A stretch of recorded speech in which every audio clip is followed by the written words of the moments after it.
What? The Titan of Terror. Come on, Benny, man. He ain't game. You saw the way through. Yeah. Come on, Benny. Why'd you do that? Forget it, Zayman. You took my shoes and you took my sweatshirt the week before that. This time you're not getting anything. Merlin Santana died on this street in the wee hours of Saturday morning, November 9th, 2002. Can you imagine being caught up in a scandalous and deadly night with a close friend? One that could have ended your life too? Picture this. It's a typical evening in LA. But for Brandon Quintin Adams, it quickly spiraled into a nightmare. The shocking details surrounding the murder of his best friend, Merlin Santana, are enough to send shivers down anyone's spine. So how did a promising young star go from Hollywood's limelight to this chilling encounter that changed everything? Well, before getting into all that drama, why don't we take a quick trip down memory lane? All right, Em. This is my heater. I dare you to hit it. Brandon Quintin Adams was born in Topeka, Kansas on August 15th, 1979. And let's be real, Brandon was destined to shine. Well, you'll find out next time. Man, well, I think St. Q was stupid. He should have hijacked the plane. From the moment he could flash that infectious smile, Brandon was already landing and booking gigs in commercials and print ads like a pro. By age 9, he landed his first television role as Peter in the NBC sitcom Empty Nest. That's Nick, my husband. Cool. Does he ever visit sick kids in the hospital like Babe Ruth? I mean, can you even believe it? One minute you're playing action figures, and the next you're rubbing elbows with sitcom stars. But wait, 'cause it gets better. His first real big break came when he starred as Zeke in Michael Jackson's Moonwalker.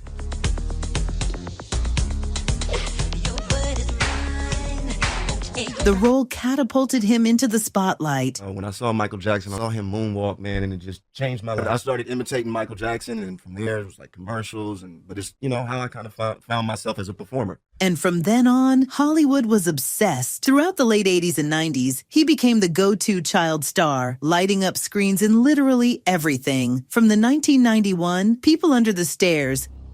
Who are you? Everything I was doing kind of around then was either Michael Jackson or sports. A chance where I really got to hold a movie down, with all this stuff going on, and it was just the whole experience. I loved it.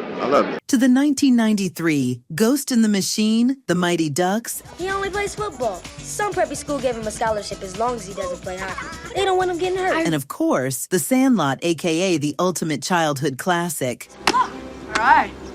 Yeah, I knew it. All the time. You name it. He even popped up in some of the most iconic black sitcoms of the era, including The Fresh Prince of Bel-Air. Yeah, I thought we was all having a good time. Don't you give me that innocent boy routine. I know that routine. I invented that routine. Man, back off me, man. I just want to have some fun. Moesha. I crush a lot. Punk, the only thing getting crushed tonight is you. Moesha, are you okay? Martin. You go ahead. All right, check it out, bro, man. What kind of car are you driving?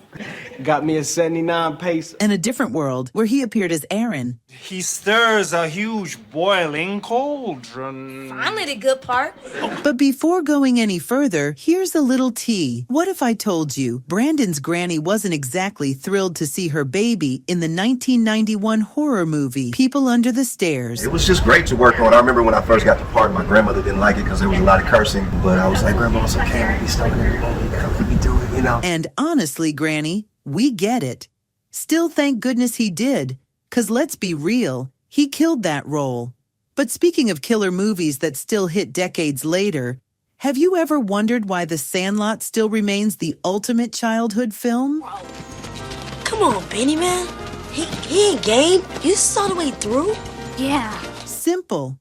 We all saw a little bit of ourselves in at least one of those kids, and that on-screen chemistry absolutely electric. The friendship film, because that's really the bottom line of the movie, I think, and I think a lot of people can relate being an outcast or being accepted, and I think a lot of people could relate to at least one of the characters in the movie. But trust me, when there's great chemistry between the casts in a movie, you just know they are thick as thieves off camera too. They were Super Nintendo back then. Yeah, well, Well, time frame, yes. Yeah, I remember you had it in your suitcase in the airport. You were like, I got it. Yeah, you got it. Here's the thing, though. Acting wasn't the only thing on Brandon's radar. He also appeared in Boys II Men's Motown Philly music video. I mean, seriously, is there anything this man couldn't do? But here's the real question. With a career this busy, did he ever get to experience a normal childhood? Well, surprisingly, yes. Turns out, despite all the glitz and grind, Brandon still found time to be just a kid. I lived a very normal life, you know? You did? Yeah. Public school. So you would go to school with your buddies at a public school as all these movies are in the theater? Yeah. Now, even in Hollywood, where friendships can be as fake as a red carpet smile, everyone's bound to have that one person they can truly ride with. And for Brandon, that was Merlin Santana. I can't wait till that triplet gets home. Oh, it's 3 of them?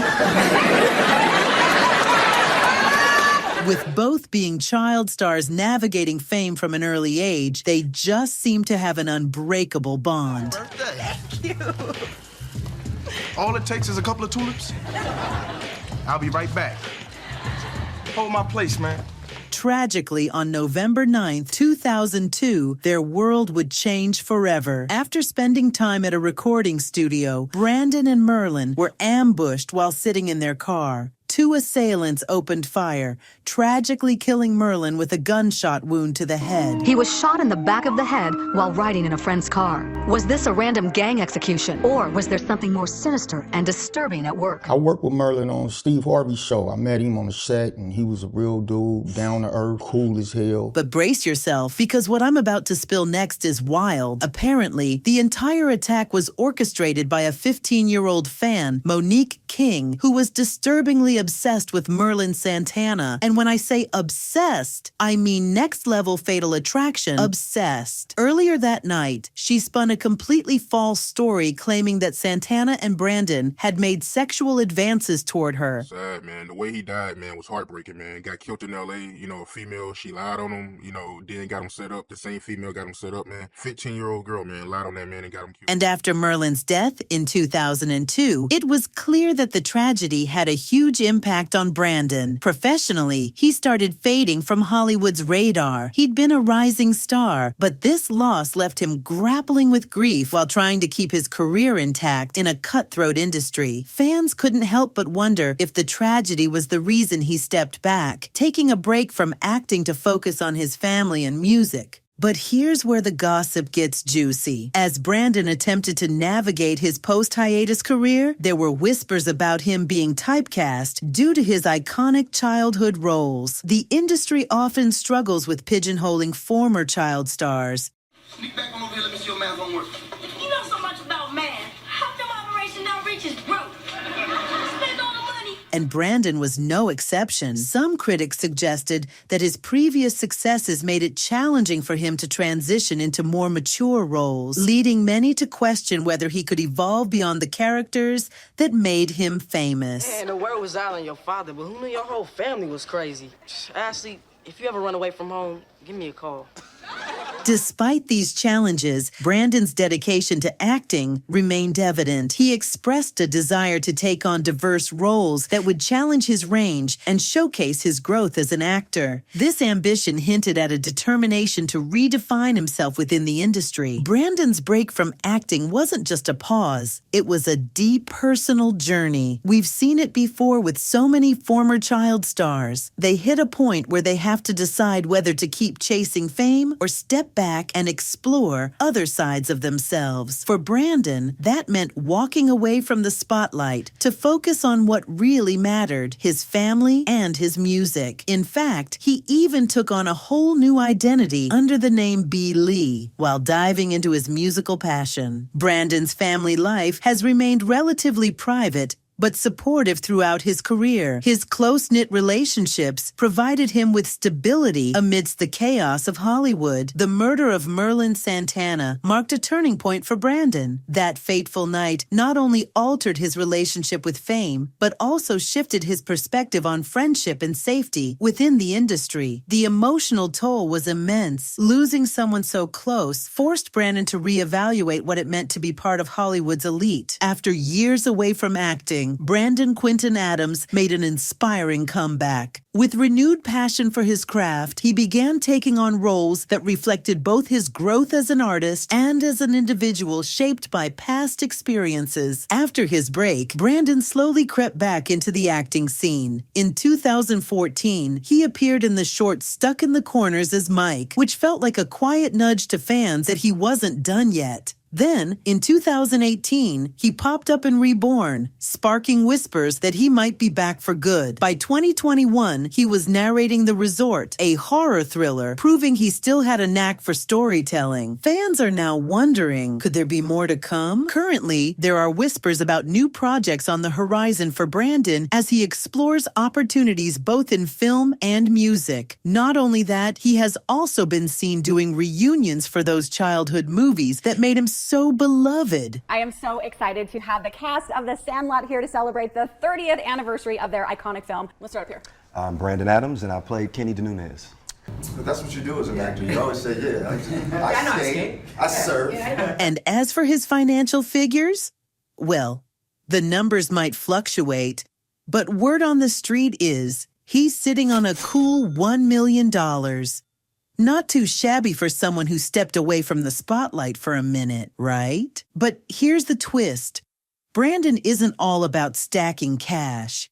He's also got a heart of gold, dedicating his time to philanthropic efforts, especially in youth empowerment and education. I mean, a former child star giving back. You just know we love to see it. And as for what he will be remembered for, he will forever be remembered for his roles in iconic shows and movies. If I stop by, then will you save me a dance?